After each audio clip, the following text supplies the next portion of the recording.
अस्सलाम वालेकुम वरहमतुल्लाहि वबरकातुहू। दोस्तों, थंबनेल से आपको पता चल गया होगा कि हम किस टॉपिक पे बात करने लगे हैं।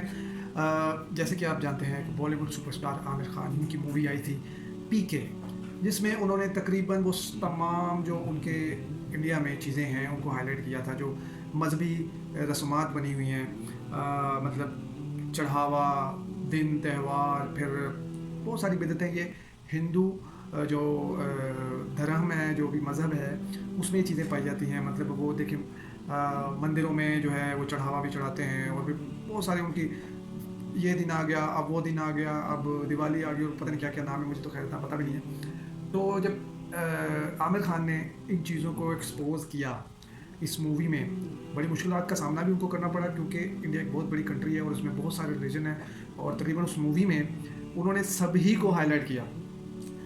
अब हम जब देखते हैं अपने उस्ताद मोहतरम इंजीनियर मोहम्मद अली मिर्ज़ा साहब को, तो इंजीनियर मोहम्मद अली मिर्ज़ा साहब ने भी तकरीबन वही सब कुछ किया हुआ है। अपने स्टार्ट से लेके अब तक की वीडियो में उन्होंने भी सब तमाम बिदतों को जो है एक्सपोज किया है। तमाम गलत अकीदे जो हमारे अवाम उन्नास में चल रहे हैं उनको एक्सपोज किया है, जो कि कुरान और सुन्नत के बिल्कुल बरक्स चल रहे हैं। मतलब वो कहते हैं कि उनका जहान ही कोई और है।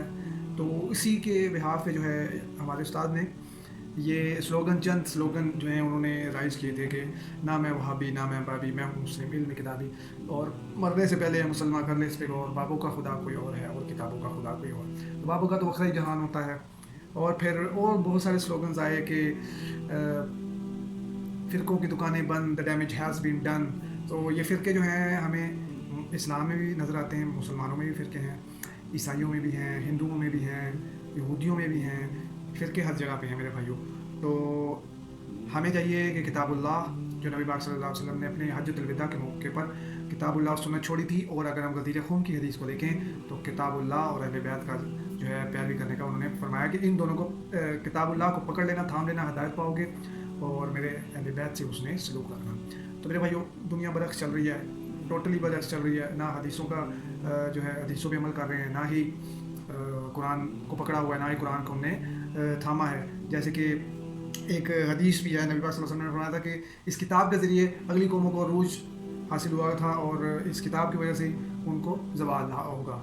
तो इसी को जवाब शिकवा में डॉक्टर अल्लामा इकबाल रहमतुल्लाह अलैह ने अपनी किताब में लिखा, एक जवाब शिकवा किताब उनकी, उसमें एक शेर, इसी को हदीस को उन्होंने अपने अशार में बयान किया कि वो ज़माने में मुअज़्ज़िज़ थे मुसलमान होकर, और तुम ख्वार हुए तारिक कुरान होकर। तो इसको बड़े अच्छी तरह अली भाई ने हाईलाइट किया है कि जब ये शेर लिखा जा रहा था, जब किताब लिखी जा रही थी, डॉक्टर अल्लामा इकबाल रहमतुल्लाह अलैह जब ये लिख रहे थे, तो उनके दौर में कौन लोग थे मेरे भाई? उनके दौर में अंग्रेज़ों का दौर था, और उनके दौर में ही ये फ़िरके रजिस्टर्ड हो रहे थे। मलका बरतानिया के हाथों से साइन के लिए जा रहे थे कि जी हमें बरेलवी डिक्लेयर किया जाए, हमें देवबंदी मदरसा बना के दिया जाए, और हमें अहले हदीस बना दिया जाए, वहाबी जो भी। तो मेरे भाइयों, ये उसी दौर में डॉक्टर इकबाल ने इन्हीं के ऊपर तनकीद की थी कि वो ज़माने में मुअज़्ज़िज़ थे मुसलमान होकर, और तुम ख्वार हुए तारिके कुरान होकर। तो वो ज़माने में कौन? सहाबा अहले बैत और ताबीन, ठीक है। और इस दौर में जितने भी हम लोग, ये इंडिया पाकिस्तान के जो लोग ये आजकल जो बिदअतें जारी कर रहे हैं, कुछ लोग कहते हैं कि जी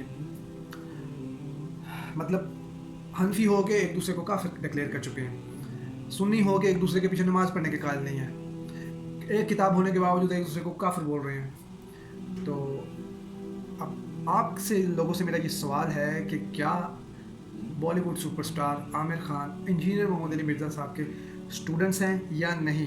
वैसे मैं अपनी राय दे दूं कि वो नहीं हो सकता ऐसा, क्योंकि ये जो स्टोरी लिखी है वो उनके डायरेक्टर हैं, उनका नाम मेरे जहन से पहले, बड़े मशहूर डायरेक्टर हैं, क्योंकि मेरा इतना ज़्यादा फिल्मों में जो मूवीज़ में इतना मैं फॉलो नहीं कर पा रहा हूँ, और पहले बचपन में कभी देख लिया करते थे। राजकुमार हैरानी हैं, और उनके एक और बंदा है जिसने इनके साथ मिलकर ये स्टोरी लिखी थी। लेकिन अगर ये आमिर खान साहब ने लिखी होती स्टोरी, तो फिर तो हम कहते कि यार इन्होंने अली भाई को कहीं पे सुना है, सुन के जो है ना इनके ज़हन में ये आइडिया आया। तो ऐसा नहीं है। लेकिन इसमें इस बात करने का वजह ये बनी है क्योंकि मूवी आई है ये कुछ ही अर्से पहले, मतलब 4 से 5 साल पहले ये पीके मूवी आई थी। लेकिन इंजीनियर मोहम्मद अली मिर्ज़ा साहब इन चीज़ों को हाईलाइट करना स्टार्ट किया था उन्होंने 2007 में, 2008 में, और फिर 8, 9, 10 में तो बहुत ज़्यादा जो है ना इनको पज़िराई मिली, बहुत ज़्यादा हाइट क्रिएट की, लोगों ने सुनना शुरू किया, काफ़ी लोगों में जो है फ़िरक़ों में जो है खलबली मच गई थी, बड़े बड़े उलमाओं में। तो ऐन मुमकिन है कि आमिर खान साहब ने देखा हो अली भाई को, और फिर राजकुमार हिरानी को कहा हो कि इस टाइप की कोई फ़िल्म लिखें, हो सकता है मुमकिन, लेकिन विकीपीडिया पे अगर आप जाके चेक करें तो इनका नाम आमिर खान का राइटर्स में या प्रोड्यूसर्स में इनका नाम नहीं आता। तो बहरहाल इन दोनों में कॉमन चीज़ ये है कि पीके मूवी ने भी वही चीज़ें हाईलाइट की, फ़िरक़ों की दुकानें बंद करने की कोशिश की, लेकिन जो डैमेज हैज़ बीन डन जहाँ पे होता है वो अली भाई की वीडियो से होता है। जज़ाकल्लाहु खैर। अस्सलाम वालेकुम वरहमतुल्लाहि वबरकातुहू। दोस्तों, अगर आप फ़िरका वारियत में पड़े हुए हैं या आप किसी फ़िरके से ताल्लुक़ रखते हैं तो इस मजलिस को ज़रूर देखें, मजलिस नंबर 100। इसका लिंक हमारे डिस्क्रिप्शन में मौजूद है। शुक्रिया।